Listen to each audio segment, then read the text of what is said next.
El Instituto Michoacano de Ciencias de la Educación José María Morelos les da la más cordial bienvenida a nuestro 32º Encuentro Nacional de Investigación Educativa, Nuevos Paradigmas en la Educación Digital. Nos acompaña la maestra María Cecilia Izarrarás Gutiérrez, directora general del INSEAD, quien nos brindará un mensaje de bienvenida a este encuentro. ¿Qué tal? Buenas tardes.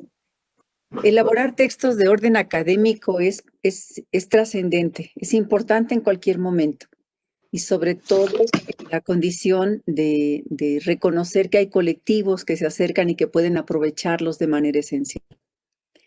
Pero elaborar textos académicos en condiciones como las que estamos viviendo, en donde la mayoría de ellos de manera central y todos de manera tangencial tocan esto que está ocurriendo en este momento, año histórico de 2020 que nos toca vivir, me parece verdaderamente esencial.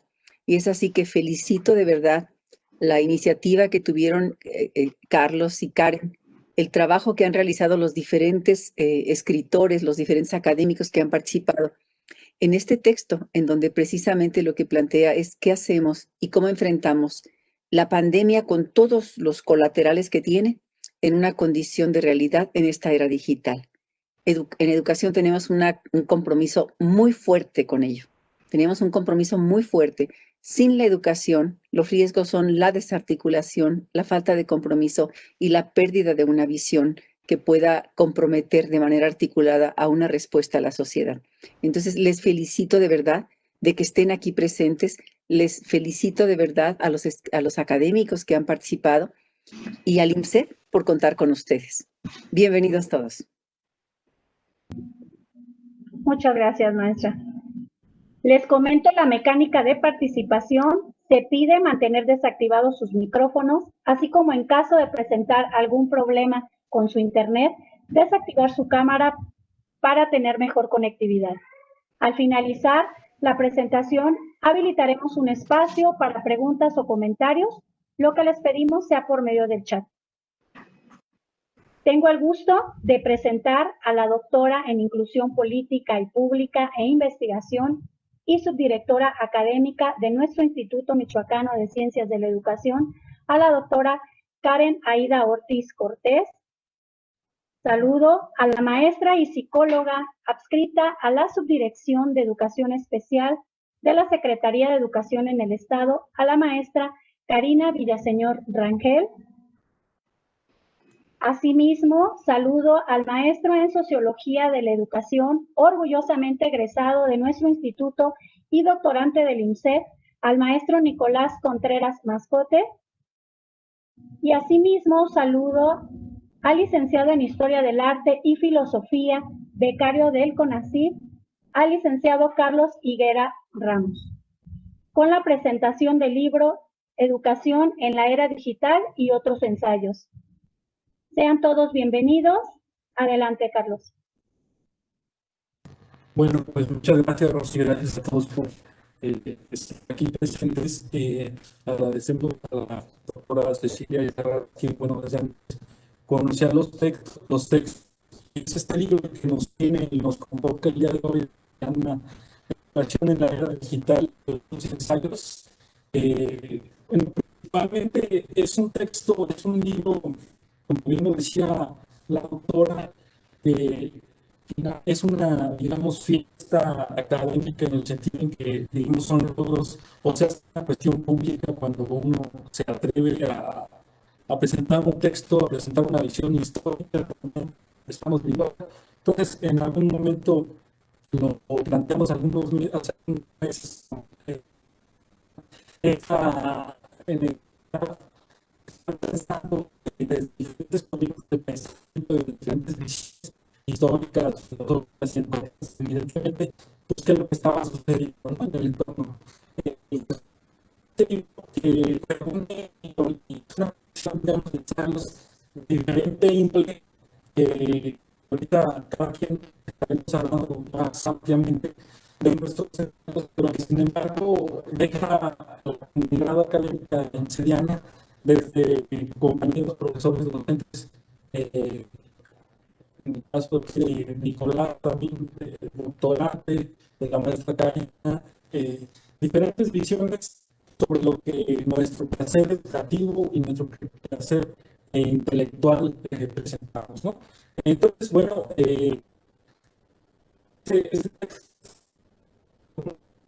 recupera esta visión, que es una visión y también personal, es decir, una visión muy inseriana, muy de la comunidad, pero no por eso deja de tener interés o creo impacto, porque un libro de que lo estamos leyendo quizás 5 o 10 años después ya tiene un proceso histórico muy importante y no sabemos a dónde va a dejar el libro tampoco y quién lo va a leer. Entonces, estamos lo que sin lugar a dudas representan retos y problemas que enfrentamos, ¿no?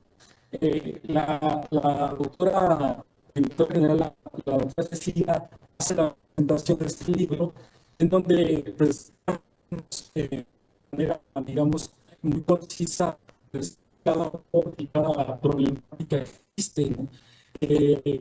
Es importante también, ya después, cada compañero va a presentar su texto, cómo el libro se fue organizando conforme a esta cuestión es decir, visto que todos digamos afectando y las formas que estamos buscando como salidas de la organización. Hace en la mañana precisamente en la conferencia ante máximos sobre esta capacidad del ser humano en tiempos de pandemia y me parece que el libro está reflejando esta condición, estas carencias, estas desigualdades, estas problemáticas que sin embargo nos están forzando y nos están haciendo repensar el propio espacio académico educativo, ¿no? La doctora Karen hace una presentación de la vida académica como prioridad ante la pandemia y explicita de una manera más detallada cuáles han sido las, digamos, políticas académicas y posteriormente la maestra Karina también hace algunas de las reflexiones sobre los retos de la inclusión en la educación digital. Pensado evidentemente desde la inclusión y como les digo, cada quien desde sus propios puntos de reflexión, ¿no? Posteriormente, Maestro Mario Torres también habla sobre la pandemia y las desigualdades educativas a lo largo de su ensayo, de una manera, digamos, muy personal, pero también haciendo reflexión sobre todo esto de la era digital en la escuela, en aprender en casa. Bueno, y hago un breve ensayo que es Tecnología, Universidad y Alteridad, en donde lo que intento es hacer esta conexión entre la tecnología como ha ido mediando la vida del hombre a través de la historia y por otra parte amplío un comentario que me habían invitado a hacer un colega español de la Universidad de me hacía la pregunta a otros académicos sobre cómo está cambiando nuestro cotidiano. Entonces, este lo publica en un libro él en España antes de la pandemia y yo lo que quise es extender ese comentario, ampliarlo. Lo publica prácticamente hace meses y yo lo que intento es ampliar este comentario en tanto el COVID, es decir, cómo las relaciones de la tecnología nos dejan una serie de respuestas más interrogantes acerca de la propia construcción, digamos, humana y también con el sentido de la tecnología. Entonces, digamos, recupero a algunos autores, pero me interesante cómo hacer esas reflexiones acerca incluso de la educación a distancia y cómo la actividad ha tomado nuevos rumbos ante los retos que estamos enfrentando en la actualidad. Esta conexión entre tecnología, entre el ser otro, la actividad del hombre y de alguna manera está cambiando los procesos, no solamente en la convivencia, también el mundo, ¿no? Y finalmente, el grupo se propone también un cambio para la Universidad de Madrid, que plantea el COVID de la educación de humanidades y redes conectadas en contingencia. Y él precisamente hace algunos apuntes también acerca de esta cultura, se llama la cultura de las redes sociales, tipos de pandemia. Incluso yo digo, estas nuevas formas de Netflix, de Amazon, que resultan ser una de las industrias más potentes que se enriquecen durante esta pandemia. Había otras reflexiones que se hablaban de esta automatización. Son las grandes empresas, específicamente Amazon, que están también, en el caso de España y algunos otros países, está modificando la forma de la propia universidad, es decir, está requiriendo ingenieros específicos para la industria de Amazon, espacios educativos. Entonces, es importante cómo una empresa de este tamaño modifica o transforma estos nuevos escenarios, del ámbito tecnológico y toma relevancia ahora más que nada durante la pandemia.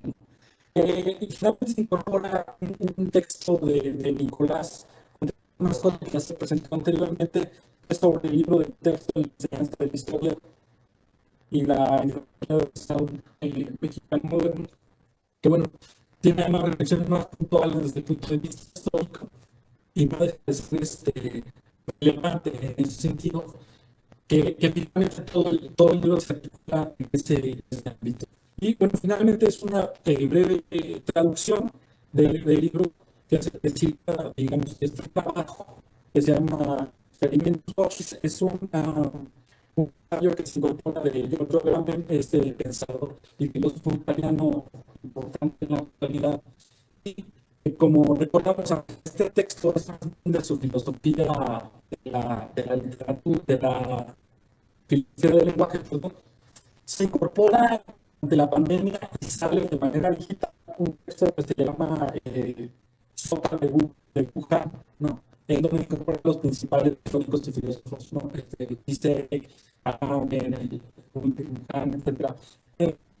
Y él, bueno, Agamben en este texto pues, decía que se estaba extremando los problemas con la cuestión se estaba exagerando en el sistema italiano, estaba dando las escuelas y los espacios. Sin embargo, como que no tenía claro, yo creo que nadie, las implicaciones que iba a tener, las implicaciones tecnológicas, educativas y sociales que iba a tener el COVID, y más que Italia pues, fue el centro fuerte de COVID en Europa, ¿no? Les comento, este último ensayo prácticamente va centrado en esta relación del lenguaje con el ser, en este experimento de la voz que ha tenido a lo largo del pensamiento, precisamente a partir del siglo XVIII y va continuando en el pensamiento y como reflexión acerca de la importancia del lenguaje siempre estado en el hombre y cómo esta que se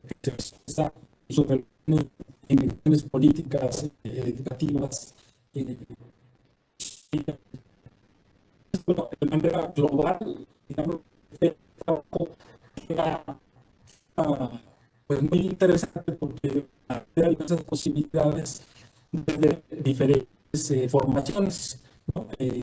Me gustaría, para no extender demasiado, ceder la palabra a compañeros y si al final hacemos algunas preguntas o comentarios acerca del trabajo y más, cedo la palabra a la doctora para que nos amplíe un poco acerca de su propio ensayo y cuáles fueron digamos, los hallazgos y las contribuciones, las aplicaciones que encuentra en el propio instituto, ¿no? Desde el punto de vista de las políticas educativas académicas. Adelante. Gracias, Carlos. Bueno, pues es un gusto estar compartiendo con cada uno de ustedes esta posibilidad de texto académico que además, y solo voy a comentarlo de manera muy breve, es un logro institucional a partir de que nos hemos planteado la participación de los estudiantes, de los docentes del instituto en cualquier publicación institucional. Entonces, en ese sentido, nos sentimos agradecidos por la participación, sobre todo porque hemos tenido respuesta. Esperamos que en diferentes momentos, y quiero aprovechar y no dejarlo de lado, que haya participación de todos ustedes, de todas ustedes, porque es necesario. Es la vida del instituto, es la academia del instituto, y necesitamos hacer presencia también de manera escrita. Entonces, bueno, decirles que la parte del trabajo que estuvimos pensando sobre este libro era que pudiéramos también impactar con la vida administrativa y académica del instituto, sobre todo porque, como lo comentaba ahorita Carlos, a nivel mundial se están enfrentando distintos retos en relación a cómo intervenir. En este caso, el gran reto es cómo en educación superior nos renovamos cuando tenemos, en este caso en el instituto, 34 años teniendo actividad presencial. Y sobre todo en un tiempo tan corto, porque si ustedes recordarán, acá en el instituto vivimos el reto de, bueno, estábamos en marzo cuando inició la pandemia. ¿Qué podíamos hacer? Sobre todo, no manejarnos como en diferentes lugares ha ocurrido, que se hace una disposición sin tomar alguna consideración de la comunidad. En este caso nosotros, integrando y modificando las formas de organización, porque además es un principio importante para la inclusión. La inclusión no solo consideramos las prácticas, también consideramos los mecanismos para que la gente pueda participar o se puedan eliminar las barreras. Entonces, ¿cómo podíamos hacerlo desde esta parte administrativa académica en el instituto? Entonces, en ese sentido, una de las primeras decisiones fue eliminar las jerarquías, es decir, trabajar de una manera horizontal con pequeños grupos de la parte administrativa académica del instituto para poder dar soltura y fluidez a los trabajos, sobre todo porque ya no teníamos este contacto ni con los estudiantes de manera directa, de forma presencial, ni entre los compañeros administrativos. Sabiendo que en educación superior tenemos un fin y un origen en la misma sociedad, con toda esta emergencia sanitaria, pues la situación se ponía bastante complicada. Esto que les estoy comentando es parte de lo que introducimos en este texto, en este ensayo que integramos en el libro, y precisamente porque sabemos que en educación no podemos aplicar alguna o no podemos tomar alguna medida sin tener elementos para que sustenten esas decisiones. Entonces, comentarles que de algún modo intentamos en un primer momento tomar el acuerdo de salvar el ciclo escolar que cerraba y de algún modo establecer vías de comunicación fluida con las personas, tanto con el personal administrativo como con los estudiantes y con los docentes. Sí, y dar el abanico amplio de las posibilidades, porque en algunos lugares todavía hoy, por ejemplo, la UNICEF acaba de publicar un documento donde dice que lo más grave de la pandemia es el desfase académico que se está dando, la pérdida en el aprendizaje que está teniendo nuestra población. Entonces eso es preocupante, porque entonces, ¿qué hacemos nosotros en las instituciones educativas? ¿O qué vamos a hacer para resolverlo? De algún modo, esta emergencia sanitaria también nos pone, nos exige ser flexibles, ser abiertos, pero ¿desde dónde lo hacemos si nuestras estructuras son rígidas y son cerradas? Si nuestra organización es jerárquica, es vertical, ¿no? Entonces, con estos equipos, con los colectivos de trabajo y a partir de encuestas que se diseñaron, es que nosotros tuvimos la posibilidad de identificar las condiciones no de todos, pero de la mayoría de los estudiantes, de nuestros docentes. Afortunadamente encontramos que la mayoría de nuestros docentes trabajan en una modalidad semirresidencial, es decir, viernes y sábado. La mayoría de nuestros profesores, de nuestros estudiantes tienen otro empleo, vienen acá al instituto y dedican sus tardes, su fin de semana para estar acá en la formación. Algunos de nuestros docentes incluso trabajan en instituciones de educación superior, se dedican a la investigación. Tenemos docentes que tienen un perfil que son muy competentes y que además la mayoría están trabajando en la licenciatura en pedagogía. Entonces, son datos que nos empezaban a dar un perfil tanto del estudiante como del profesor, que había que responder desde la administración académica, desde las condiciones de cada uno de ellos, con todo el equipo del instituto. También encontramos que nuestros estudiantes sí tenían conexión, pero a través del celular, con sus datos. Entonces, no podíamos generar alguna iniciativa que les demandara o que fuera muy costosa para ellos, porque si lo hacíamos, pues evidentemente iba a ser una medida excluyente, y lejos de ser inclusiva iba a ser excluyente, los iba a dejar fuera, como hemos visto en tantos momentos, en tantos espacios. Y también en el caso de nuestros docentes encontramos que nuestros docentes tenían todos algún tipo de conectividad, la mayoría desde su computadora en casa, pero también por el celular. Entonces teníamos un 100% de profesores y dijimos, bueno, creo que nos estamos como quedando atrás porque los propios estudiantes y los propios maestros nos están marcando una línea de trabajo. Es decir, para dónde debemos elegir o qué decisiones tenemos que tomar aquí en el instituto con nuestra gente desde nuestras condiciones. Entonces, había ya una línea o había ya una claridad sobre qué hacer y cómo hacer con este rumbo de la docencia, de incluso las posibilidades de la investigación y de la propia extensión educativa.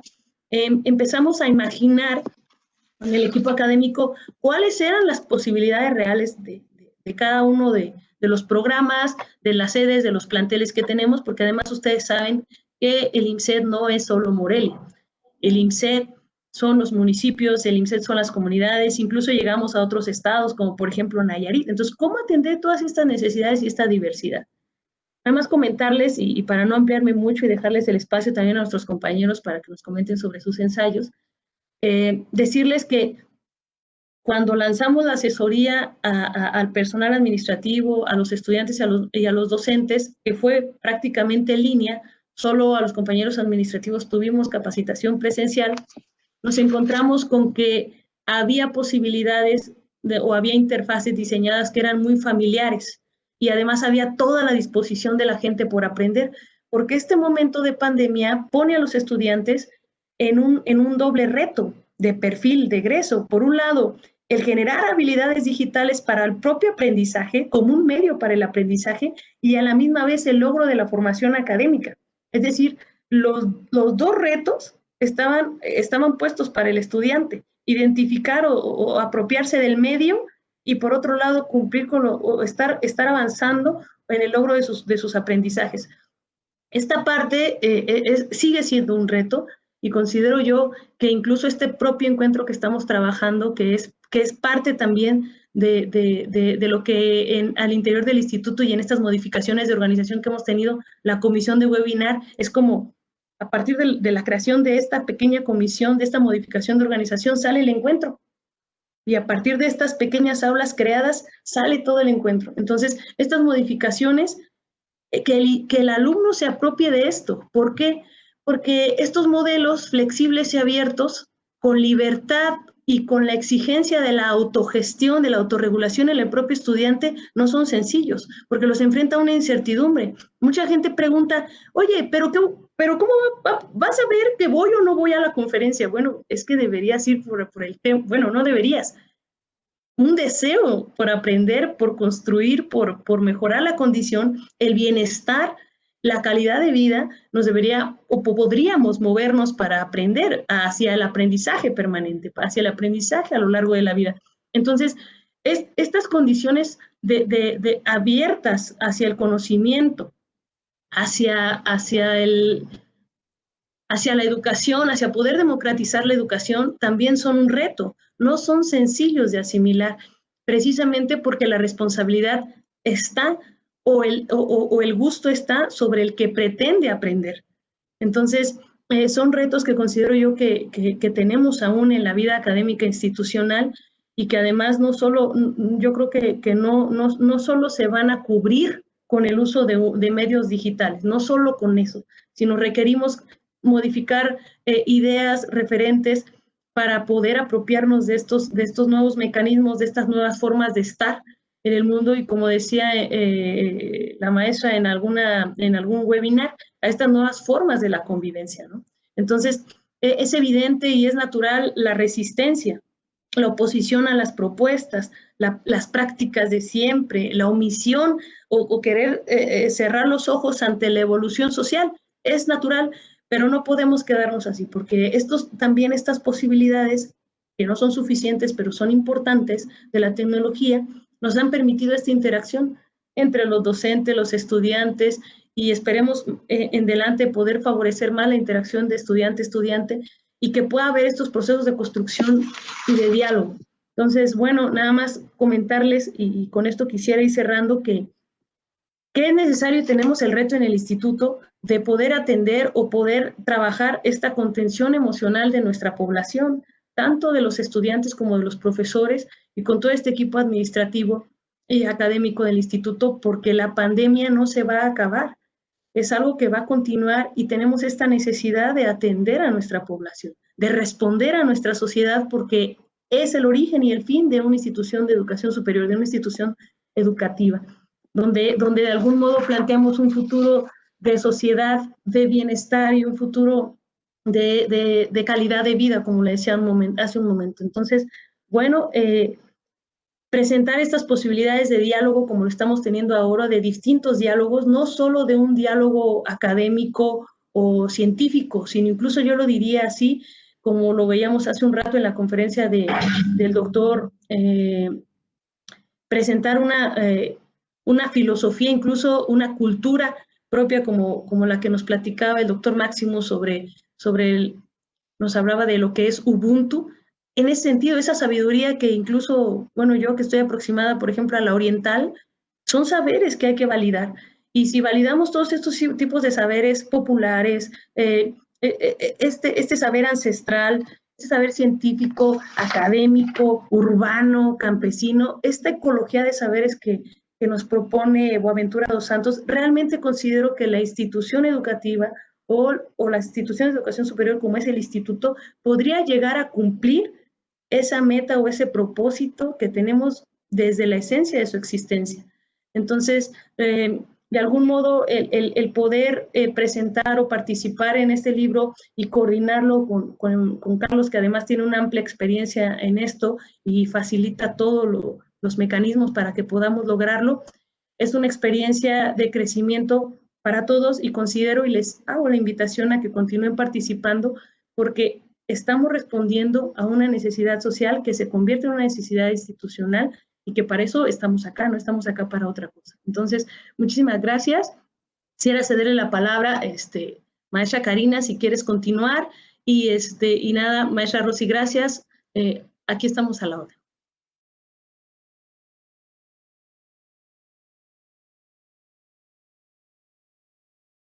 Adelante, maestra Karina. Muchas gracias. Gracias, pues muy buenas tardes. Gracias a todos por esta oportunidad. Bueno, pues mi tema, mi artículo es precisamente sobre los retos de la inclusión en esta educación digital. Tuve el gusto de trabajar con la psicóloga Deyanira Ochoa, que además es maestrante ahí en el instituto en dificultades en el aprendizaje. Nuestro objetivo pues era plasmar un panorama muy general de lo que están enfrentando cada uno de los actores de la educación en estos tiempos de pandemia, sumados obviamente a todas las barreras a las que ya se enfrentan o a las que ya se estaban enfrentando los grupos más vulnerables en lo que se refiere al acceso a la educación. Sabemos que la educación pues requiere irse transformando. Sabemos que nuestros gobiernos, nuestros programas están cambiando de manera constante, tratando de adaptar esta educación, estos sistemas de educación al contexto en el que estamos viviendo. Sin embargo, bueno, pues este es un contexto que nadie esperaba. Ante una situación de pandemia, pues se busca obviamente más esta nueva adaptación al contexto. La pandemia nos da una sacudida y obliga a las autoridades pues a buscar esos recursos y a poder pues ofrecer a las instituciones algunas medidas para poder seguir dándole cabida, para poder seguir con todo lo que es el sistema educativo, seguirlo manteniendo a flote. Y por otro lado también está pues el reto obviamente de los docentes para prepararse, como comentaba la doctora Karen, prepararse para acceder a estas nuevas tecnologías, porque, bueno, a final de cuentas no todos estábamos preparados para todos estos cambios, para el uso de todas estas plataformas que ahora podemos usar, para todas estas nuevas metodologías. Igual se tuvieron que adaptar padres de familia, se tuvieron que adaptar los alumnos. Toda esta parte de la educación digital, sabemos que ya llevamos años que estamos trabajando con ella. Los programas educativos ya nos venían hablando de ella, ya empezaban a meterla y sin embargo, pues por una u otra situación, esto se iba postergando. El llegar a la educación digital era algo que se iba dando como de una manera muy paulatina. Primeramente por las diferentes posturas que hay. Hay quienes le apuestan mucho a la educación digital en cuanto a todos los instrumentos que nos ofrece, a todas las posibilidades en el acceso a la información y a la comunicación. Sin embargo, también sabemos que hay quienes tienen esta postura de que, bueno, pues obviamente al tener menos movilidad de nuestro cuerpo y diferentes situaciones, esta parte de los sentidos y todo, pues están viendo afectado por tanto uso de la tecnología. Estas fueron, digamos, eran algunas de las razones. Pero también sabemos que aquí en México y en América Latina en general, una de las situaciones más importantes por las que esta educación digital se había ido postergando, pues era esta parte del acceso a lo que es la brecha digital, que tiene que ver pues con el poco acceso que muchas personas tienen a un dispositivo tecnológico, con la imposibilidad de conexión, incluso con el analfabetismo digital. ¿Por qué? Porque, bueno, sabemos que todos podemos usar de repente una computadora, podemos usar un teléfono, pero eso no quiere decir que sepamos usar toda la cantidad de herramientas que estos aparatos nos ofrecen.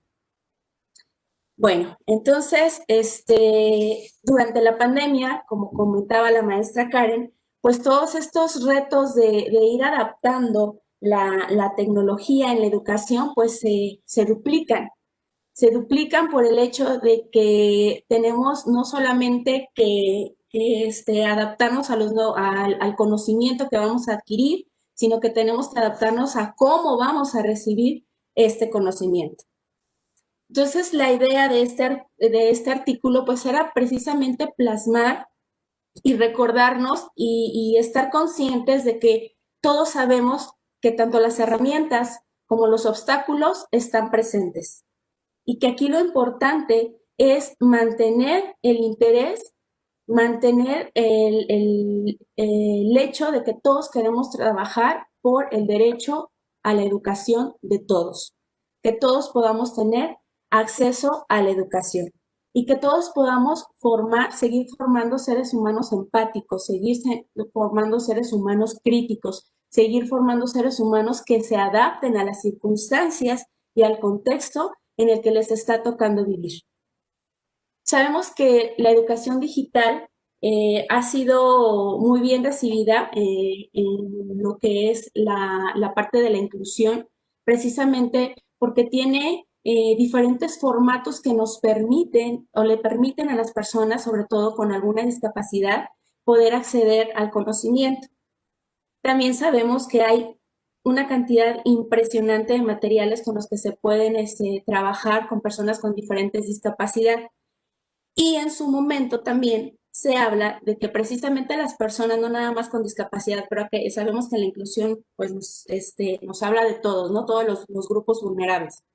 Entonces, también incluso a esas personas que viven en comunidades muy alejadas, donde no hay acceso a una biblioteca, donde no hay acceso a una librería, la idea es que a través de lo digital, estas personas de comunidades lejanas, de lugares distantes, puedan acceder a estos contenidos y puedan tener esta oportunidad de comunicación y de compartir el conocimiento. Sin embargo, ahorita que lo vivimos en la realidad, ahorita que ya es tangible esta situación y que ya tenemos que estar haciendo el uso de estas herramientas, la pregunta sería si realmente esta educación y estos recursos han llegado a los grupos más vulnerables. Porque en definitiva, sí hay más acceso a los medios tecnológicos, sí lo hay, pero igual, como comentaba la doctora Karen, también hay muchas personas que ya pueden, a través de sus datos, tener alguna conexión a Internet. Sin embargo, estas conexiones generalmente se dan nada más en lo que son las redes sociales. El uso académico difícilmente se usaba o se había utilizado hasta este momento, ¿sí? Tanto padres de familia como alumnos, los mismos maestros, comenzaban a descubrir algunos contenidos educativos y empezaban a utilizarse. Sin embargo, plataformas como tal de educación, pues aquí en México apenas se iban abriendo y apenas las íbamos como conociendo, digamos, ¿no? Entonces, para muchos fue pues empezar desde cero, puesto que a pesar de que sí hay cierta conectividad, a pesar de que sí hay acceso a ciertos dispositivos, pues no alcanzaba para darle cabida a lo que era pues iniciar un ciclo escolar con estas nuevas tecnologías, con estas nuevas formas de aprendizaje. A partir de toda esta situación de la era digital, que sabemos que ya viene de tiempo y que se viene trabajando, obviamente diferentes asociaciones, la ONU, todo se está trabajando para que pues todos tengamos al acceso a la digitalización. De hecho, una de las prioridades de la Agenda 2030 es precisamente universalizar el acceso al Internet con la intención de que todo mundo lo tenga y todo mundo podamos conectarnos, todo mundo podamos acceder a la información, todo mundo podamos aprender, todo mundo podamos tener esta oportunidad de construirnos en esta nueva era tecnológica. Hace algunos meses, ya va a ser casi un año, en marzo, antes de marzo, de iniciar esta pandemia, cuando hablábamos de inclusión, uno de los retos era que se les diera apertura en un espacio físico a los grupos más vulnerables, llámese migrantes, llámese personas con discapacidad, de alguna región indígena. Entonces, ese era el reto en ese momento. Y bueno, al hablar de que, bueno, ya nos vamos a conectar, estamos en una era digital, pues entonces, ya no le tienes que abrir el espacio. Ahora simplemente, pues, dale esas herramientas, ¿no? Para que pueda acceder a la educación. Ahora son otras las herramientas que necesita ese niño. Ya no necesita, sí, obviamente, el espacio dentro de una escuela, pero también necesita otras herramientas tecnológicas, otras herramientas de conexión y otro tipo de saberes. Y bueno, ante esta nueva situación, ante estas nuevas demandas que nos exige la educación, dice la UNESCO en un artículo publicado en este año, precisamente nos menciona que aproximadamente 1.600 millones de estudiantes acaban de abandonar la escuela precisamente por esta situación. Y pues con este dato nos damos cuenta que realmente la desigualdad pues sigue marcando y sigue afectando a los grupos más vulnerables y está volviendo la educación más que un derecho, pues pareciera estarse convirtiendo en un privilegio. Entonces, tenemos que tener en cuenta que la brecha educativa, la brecha digital existe y la inclusión en sí es un proceso y como tal está inacabado, no solamente en nuestro país, obviamente nosotros tenemos un retraso más importante en esa parte, hay otros países que ya van un poquito más avanzados, pero nosotros en nuestro país todavía tenemos todavía vamos un poquito atrás, pero bueno, la idea es que teniendo en cuenta estos nuevos retos, pues podamos buscar una forma de reconstruirnos en este nuevo mundo, buscar esas oportunidades de, bueno, hasta dónde podemos hacer nosotros de manera personal, de manera institucional, hablando de las instituciones, como sería en este caso el INSEP, cualquier otra universidad, las primarias, todos los que son los diferentes niveles educativos, hasta dónde podemos hacer para seguir captando a toda esa población que se está quedando fuera de la educación. ¿Cómo vamos a trabajar? ¿Cómo le vamos a hacer para que este derecho no se convierta en un privilegio? ¿Cómo vamos a seguir trabajando en esto? Porque todo apunta a que esta educación digital pues llegó para quedarse. Y como sociedad, pues vamos a tener, no sé, que exigir o que ver, vamos a tener que hacer planteamientos también que lleguen hasta nuestras autoridades para que también se haga algo para que estas personas que no tienen el acceso puedan tenerlo mientras esta situación continúe y después de esta situación, porque a final de cuentas, después de esta pandemia, no vamos a regresar a lo que éramos antes. Se habla de una nueva normalidad, porque en general va a ser una nueva normalidad y no es una nueva normalidad durante el tiempo en que estamos todavía en nuestra casa y que la educación se está dando a distancia y que se va a acabar en abril, en enero y que estamos dando fechas. No, es una nueva realidad que va a seguir. Es una realidad que va a partir de ese marzo que empezó toda esta situación y que va a continuar. Sabemos que va a llegar el punto en el que podamos regresar a las escuelas, pero que estos medios tecnológicos no van a desaparecer. Al contrario, van a seguir reforzándote. Estas herramientas van a seguir siendo parte de la educación y de nuestro nuevo sistema educativo. Entonces, bueno, pues en este artículo también tratamos de plasmar de manera muy general como esas visiones que hemos podido recabar, que podemos recabar de los maestros, de los alumnos, de los padres de familia.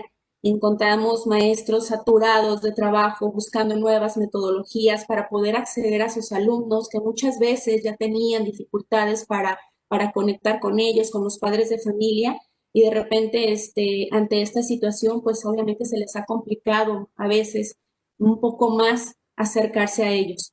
Sin embargo, también encontramos a otros maestros que han descubierto en estos medios digitales herramientas que les han favorecido mucho su práctica. Los alumnos, vemos a muchos niños, hemos escuchado, tenemos la oportunidad de trabajar tanto con niños como con jóvenes, y nos damos cuenta de cómo extrañan esta parte de la convivencia, que a final de cuentas es lo que también nos forma como seres humanos. Esta parte de poder gestionar con el otro, de poder compartir, de poder tolerar al otro, pues también es parte de nuestra formación como seres humanos y nos está haciendo falta. Chicos que se encuentran desestructurados porque pues su espacio de recreación pues era su escuela, un espacio amplio. Hay muchos chicos que viven en casas muy pequeñas, que están compartiendo espacios muy reducidos con los hermanos, con la mamá, con el primo, y de repente pues ya no tienen esa oportunidad de jugar con el amiguito, de correr en el patio de la escuela, ¿no?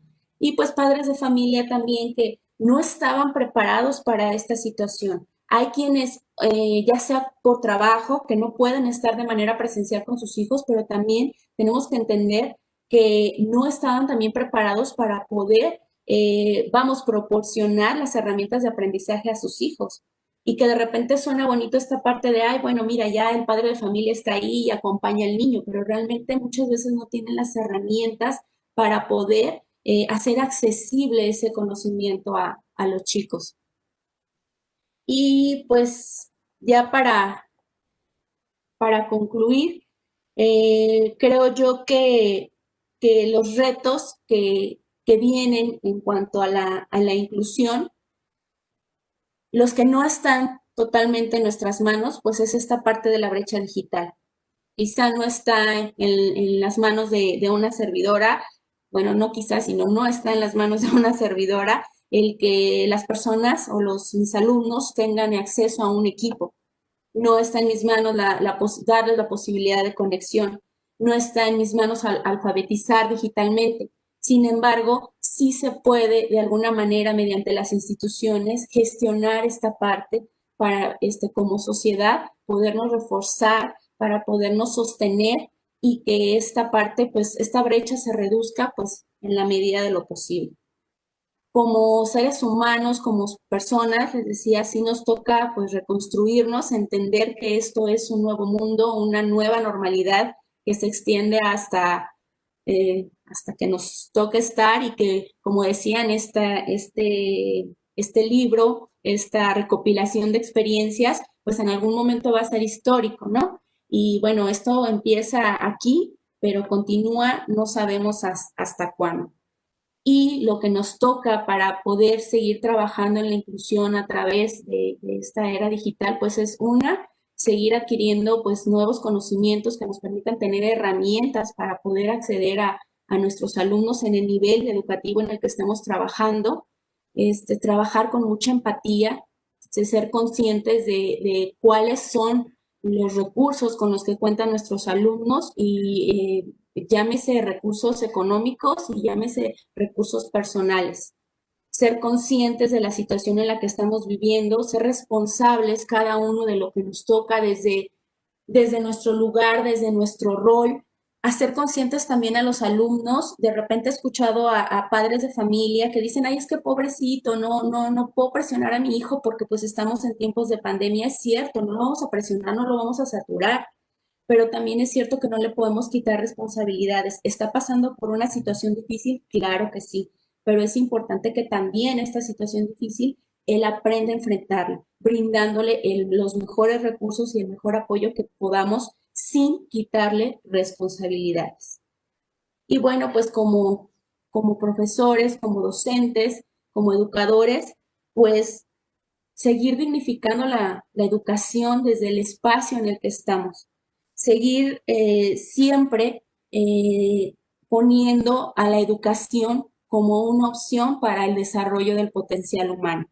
¿Sí? Que no nos quedemos con esta idea de que, bueno, pues si ya estamos aprendiendo a través de los medios digitales, pues ahora me hago autodidacta. Claro que es muy bueno, claro que nos enriquece como personas y tener ese hábito de autogestionarnos y del autoconocimiento y de ser autodidactas es muy bueno. Sin embargo, también esta parte de poder compartir con el otro, de poder debatir, es lo que también nos genera muchos beneficios y nos hace crecer más como seres humanos. Muchas gracias, maestra Karina.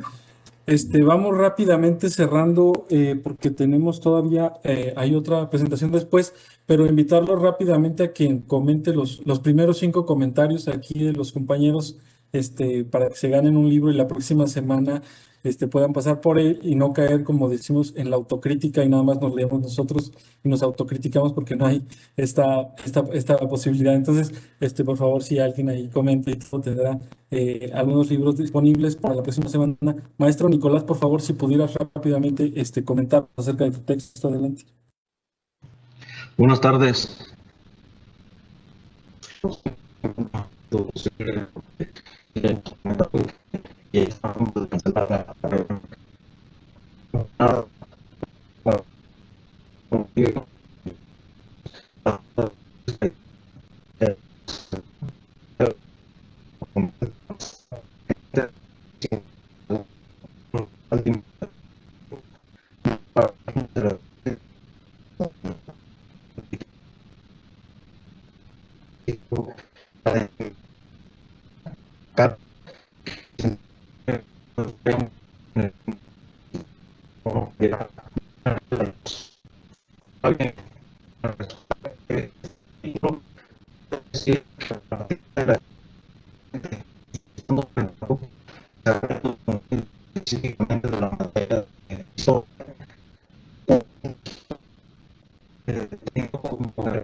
Entonces, aunado a ello, nos surgen unas preguntas. ¿Las mujeres no participaron en la historia? ¿Dónde están? Siendo este el detonante para que se genere esta investigación, para que empecemos a ver qué es lo que está pasando, qué es lo que pasó, por qué no están las mujeres dentro de los libros de texto. Y ahora, en esta nueva normalidad donde estamos, vemos que ahorita, como lo comentaba la doctora o la maestra Karina, que ahorita esta herramienta pedagógica es la que más se está utilizando, porque en los lugares más vulnerables muchas veces no tienen el internet, no tienen la herramienta, no tienen el equipo de cómputo o el teléfono. Se conectan con datos, sí, pero los datos se les acaban muy rápido. Entonces, ahorita la herramienta que más se está ocupando es el libro de texto. Entonces, esto nos lleva a si ya estuvieran las mujeres incorporadas en los contenidos de texto, sería atractivo. ¿Por qué? Porque para el hombre ya hay un modelo a seguir, hay un prototipo, hay un héroe, pero para la mujer, ¿qué hay? Para la mujer no hay nada. Entonces, ¿cómo vamos a insertar a esta mujer en el constructo social? ¿Qué le vamos a dar? O nada más vamos a reproducir lo de todo el tiempo y ya con el paso de los años, la mujer irá agarrando algo durante el camino. Entonces, a esto también nos lleva a qué está pasando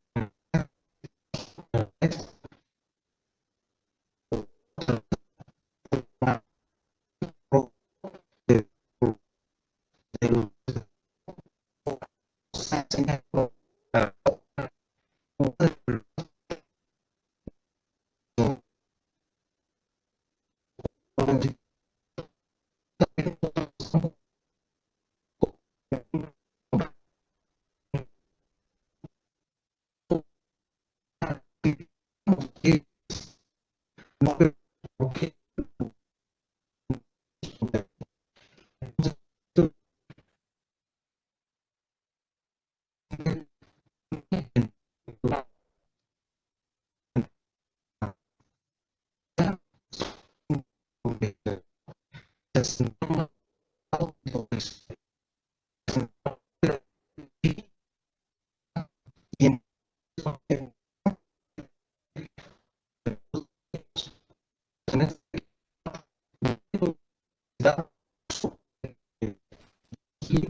pero que jamás se diga qué fue lo que hizo la mujer, qué fue su participación.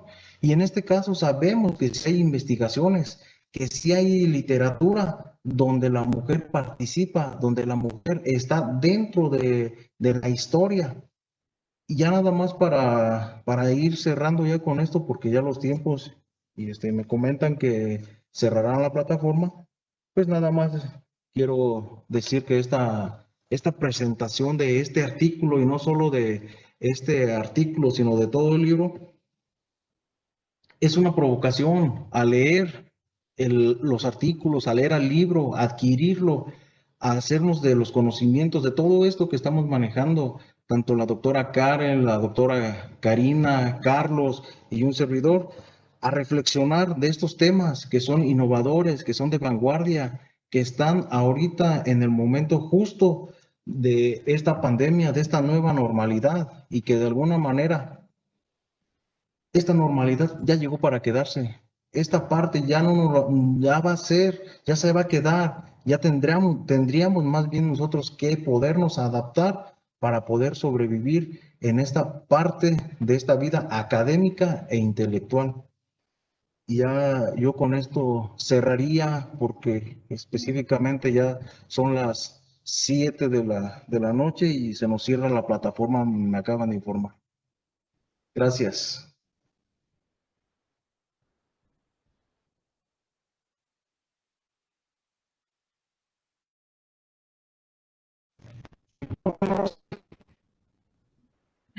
En este momento, muchísimas gracias, maestro Nicolás. En este momento habilito el espacio. Voy a dar lectura a lo que son algunos mensajes. Está el de Elizabeth Barajas, en donde dice: para mí estudiar en línea no es tan bueno, aprendes otras técnicas y maneras de aprender. Está también Laura Paniagua Palomares, donde dice: no, por Dios, el conocimiento se construye a través de la socialización y sus pares. Y está otro de José Delfino Soto, donde dice: sí, vamos a regresar a clases presenciales, pero la educación será híbrida. Algunos cursos serán presenciales y otros en línea. Me parece que eso es bueno, tenemos que adaptarnos y trabajar en esa modalidad. Está otro de los comentarios en donde dice la compañera Leticia Tapia: otra cosa importante es romper paradigmas que ya son obsoletos en esta sociedad globalizada, pero sin perder la parte humana. Estar conscientes de la importancia de no perder de vista el construir habilidades emocionales en nuestros alumnos y padres de familia y entre nosotros mismos para enfrentar cualquier reto. Está algún otro comentario también que nos dicen, Luna Llena, dice: es necesario darle la importancia a la tecnología de la información, pues nuestra sociedad exige conocer más sobre su uso para poder desarrollarnos en la vida. También Francisco Zúñiga: muy interesante la nueva modalidad de estudio, pero muy poco pesado con los padres de familia. Y en la última dice, Rocío Olmedo, dice una pregunta: ¿qué piensan estos autores de la propuesta televisiva Aprende en Casa? Si alguien nos puede comentar. Yo nada más quisiera precisamente hacer una llamada rápidamente aquí al libro, en donde precisamente un compañero, Mario Torres, maestro del INSEAD, hace un análisis de Aprende en Casa en su artículo, digamos, de las consideraciones e incluso hasta lo distópico que se presenta hasta en cuentos de los 50 en esta educación que parecía imposible y que ahorita a bien no sabemos lo que se ha tomado con este estado, digamos que de emergencia, ¿no? Entonces, sí hay esta reflexión en el libro, y por aquí también alguien nos decía que la disparidad en los tiempos de los presentadores, una disculpa, pero siempre la cuestión digital nos obliga a como reordenarnos y reorganizarnos de otra manera. Sin embargo, sí viene esta reflexión también en el libro de Aprende en Casa. No sé si algún compañero quisiera dar, Nicolás, un breve comentario sobre esto. Sí, con respecto a lo de Aprende en Casa, está bien diseñado, está bien adaptado para dar las clases. Lo único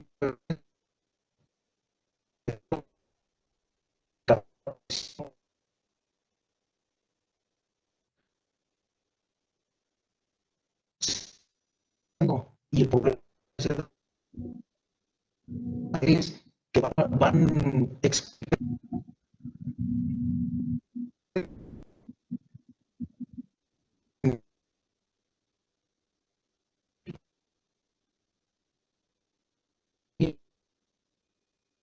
interés y no toma,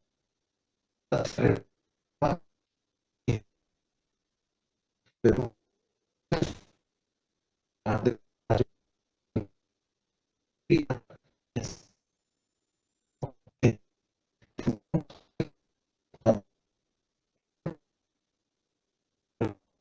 en la escuela. Ahora, la otra parte,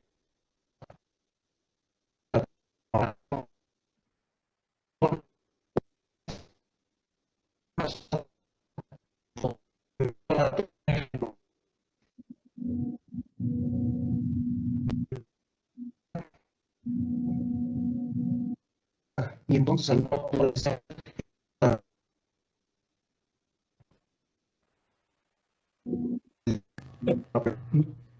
Muchas gracias. Muchas gracias, maestro Nicolás. Yo creo que ya no sé si ya creo que no tenemos mucho tiempo.